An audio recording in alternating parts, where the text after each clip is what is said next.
વડોદરામાં શિક્ષણ, યુવાનોના ભવિષ્ય અને લોકશાહીના અવાજ સાથે જોડાવાની તક. લોકસભામાં વિરોધ પક્ષના નેતા શ્રી રાહુલ ગાંધીનું પ્રયાગરાજથી લાઈવ ભાષણ વડોદરામાં LED સ્ક્રીન પર પ્રસારિત કરવામાં આવ્યું હતું.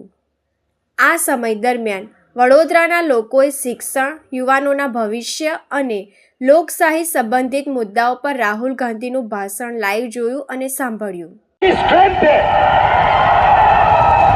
चाइना की बात होती है, अमेरिका की बात होती है, रशिया की बात होती है, इंडिया के यूथ के सामने, इंडिया के यूथ पोटेंशियल के सामने ये सब लोग कुछ नहीं है। 21वीं सदी में एक और चीज हुई है। 21वीं सदी में अगर देश प्रगति करता है तो दो चीजों के बल पे करता है। यूथ पोटेंशियल जो आप में है और डेटा जो आप क्रिएट करते हो।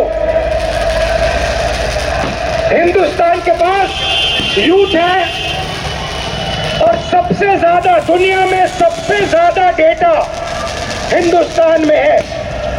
1 गीगाबाइट डेटा प्रति भारतीय प्रतिदिन इस्तेमाल करता है।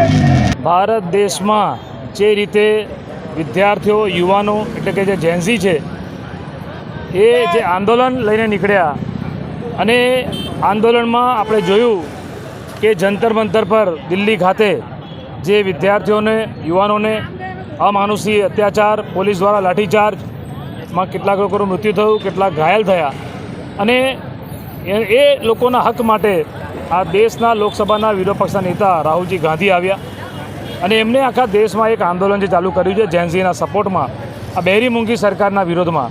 એના ભાગરૂપે આખા દેશમાં આજે જ્યારે રાહુલજી ગાંધી પ્રયાગરાજથી લાઈવ થવાના છે સાંજે 5:30 અને એ લાઈવના માધ્યમથી આખા દેશમાં અલગ અલગ જગ્યાએ, શહેરોમાં આવા LED સ્ક્રીન લગાવીને લોકોને આ જે પ્રોગ્રામ છે એ બતાવવાનો કાર્યક્રમ કોંગ્રેસ પાર્ટી વડોદરા શહેરે રાખ્યો છે, જેના ભાગરૂપે અહીંયા બધા ભેગા થયા છે. ટૂંક સમયમાં વિદ્યાર્થીઓ પણ જોડાવાના છે, બીજા બધા અહીંના સ્થાનિકો પણ જોડાયા છે અને આ લાઈવ સ્ક્રીનનો કાર્યક્રમ જેનું નામ છે છાત્રો કી ગૂંજ અને એ વિદ્યાર્થીઓની જે ગૂંજ છે એ આખા દેશમાં સંભળાય એના માટે આ કાર્યક્રમ રાખવામાં આવ્યો છે.